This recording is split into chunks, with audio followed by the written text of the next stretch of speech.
Welcome back and to another video where we want to quickly discuss recurrent neural networks. In the past video we learned about the basic principles, how recurrent units or your recurrent layers are constructed, and most importantly to us was that recurrent networks or layers are made for sequential data, so it can process information, for instance, over time. And what we discussed so far is what we could consider a simple recurrent neural network, or like, I don't know, like the most easiest form of a recurrent unit. And of course, as always, there are more advanced and more fancy ones. And yeah, in this video, I just want to tell you or quickly show you how these advancements are, or in the form of an example here. So what's the problem with the simple recurrent neural networks or the layers?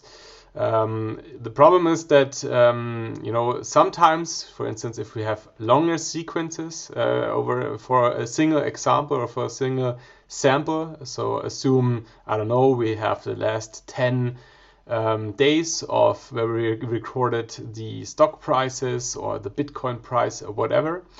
And I don't know, let's assume there may be something that makes like the observation which is 10 days ago and 5 days ago most important for our today's prediction.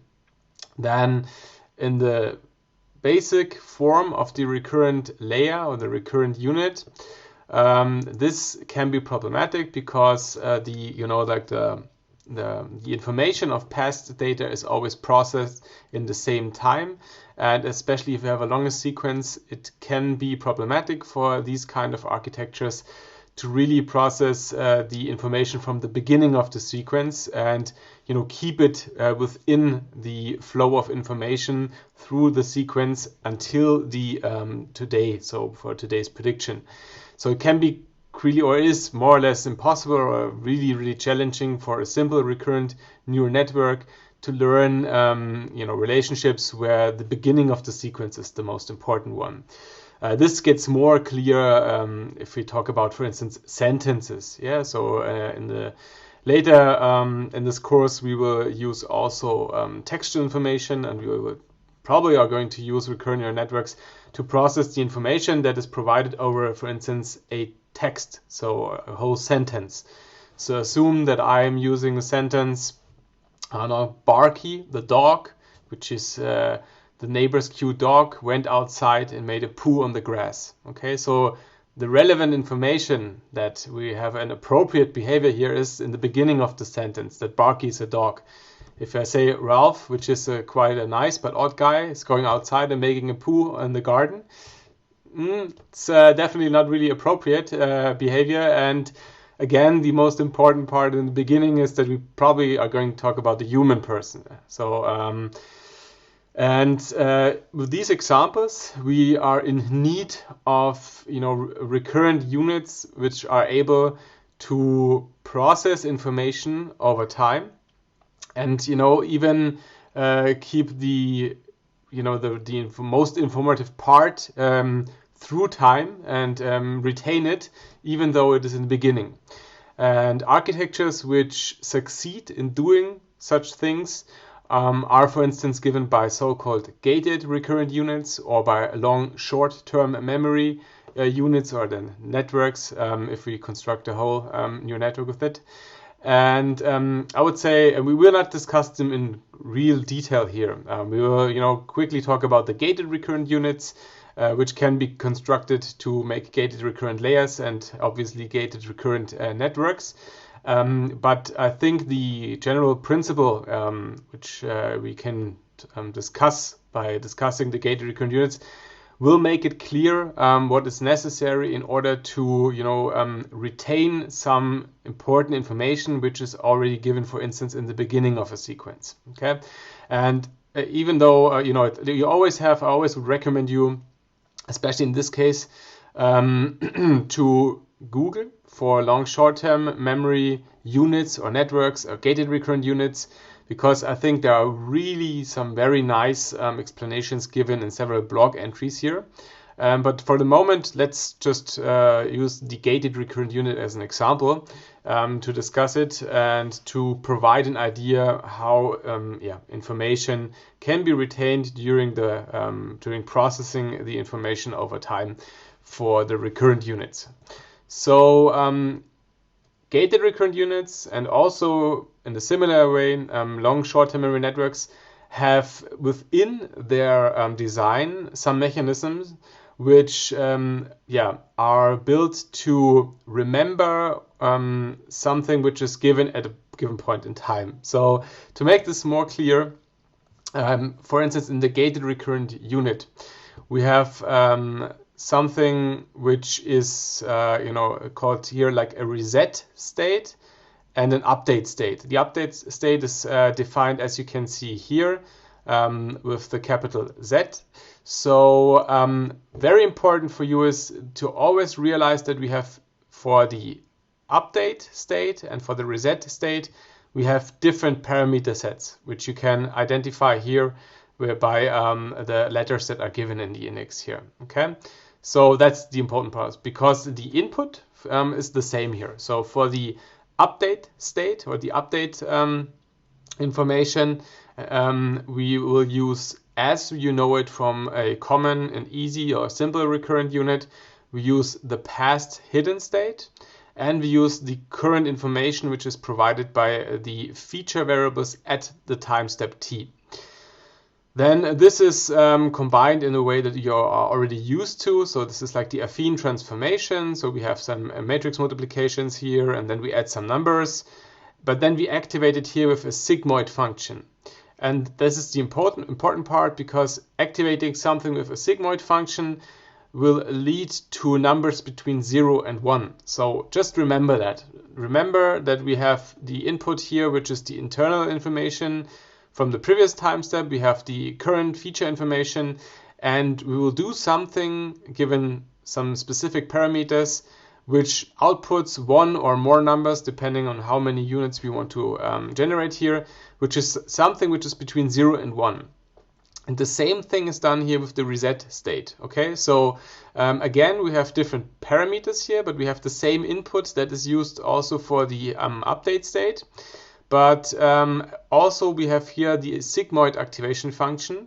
And so this means the reset state will also be one or more numbers between 0 and 1. Okay, and the reset as well as the update state is something which is between 0 and 1, and which will control the amount of how much of the previous information we want to keep, and how much of the new information we want to insert into the internal state. Okay, so that is in the next step here, we will calculate a candidate for a new internal state. Okay, so that is done here, and this again is almost identical to the calculation of a simple recurrent network, except for the Hadamard product here, because what we're doing here now is we element-wise multiply the neurons of the previous hidden state with the reset values. Okay, so the mechanism here is that, for instance, if we really do not want to keep much of the previous information in our network or in our recurrent unit here, then, or if this is valuable to us, it's not something we want because we let the data speak, but if the data tells us that it is valuable information that is provided in the previous internal state, then it will learn here parameters that will output numbers which are high here, and a high number means here something which is close to 1. If this is the case, then something calculated with a fraction that is close to 1 is like keeping almost everything or like retaining almost everything from the previous state. Okay, so that is the first control mechanism here. So the reset state controls the degree or the amount of how much we want to keep from the previous hidden state. And then this is combined with current information in a way that we are used to it already from the simple recurrent unit. And now, in the next step, so this is our candidate for a new internal state at a time step t. And in order to control how much of this new candidate we want to use, in order to calculate our real new internal state at time step t, we use this update values, which are again between 0 and 1. So this fraction controls of how much of the new candidate we want to use and how much of the old previous internal state we use in order to determine the new and today's internal state. I know from my own experience that the first time you hear something like this is really confusing, and also, yeah, it sounds very complex. But actually, this is only like a mechanism which tries to insert a way in a recurrent unit such that we can let the model learn if it should, keep more or less from the previous hidden states, and how much it should use at a given time step from the new information which is provided by the feature at a given time step t. So, and this makes it possible, or this enables the unit to capture things like remember always the beginning of the sequence, because this is the most important thing that we will need later for making predictions at a certain time step. Okay, and that is what you should remember here. The specifics for the moment are not so important. I would be more happy right now if you just get an idea of what's happening here, and like if you remember why we may need more advanced architectures like a simple in comparison to a simple recurrent network. In addition, I would also really recommend you not only to stick with my explanations here, because maybe they are confusing to you and maybe some other people can explain it to you in a way which better suits you. So first of all, it's really okay, for instance, here if you go with the definition on Wikipedia. In my opinion, this is absolutely formally correct. So just go for it and read it, and maybe it helps. And also, if you are just Googling like a gated recurrent unit, at least in my case, like here, like one of the first matches here is from towardsdatascience.com, which is certain users of blog entries explaining stuff that is related to the data science. And for instance, if you go through this here, I think this is also very well explained here, and also has some nice visualizations, and you go through the process and the mechanism of a gated recurrent unit step by step. So in my opinion, this is really nice and very well explained. So you might give it a go and read through it. And the more you read it and the more often you will read about it, I think the more clear it will get to you. Okay, so this is the gated recurrent units, and in order not to overload you with information, we will not discuss the long short-term memory unit, which is also quite popular. I would say like the gated recurrent units and the long short-term, or the LSTM, are the most popular ones when it comes to recurrent neural networks. But yeah, this is only what my state of knowledge. Maybe it is not this way, and it's always good to experiment with different architectures when you're really working on a specific model, because there is no general wisdom here. Usually you should always try for the specific data that you have. But yeah, for the moment, most important for you in this course is, first of all, to understand what is the difference between a recurrent neural network architecture and a forward neural network architecture. And moreover, it should be known to you that a simple recurrent neural network or a simple recurrent unit is not the only thing that exists in order to process information over sequences. There are more advanced architectures which are, for instance, given by gated recurrent units and long short-term memory networks. In the next video, I will quickly show you how you could define models using recurrent layers with the Keras package and the Keras API.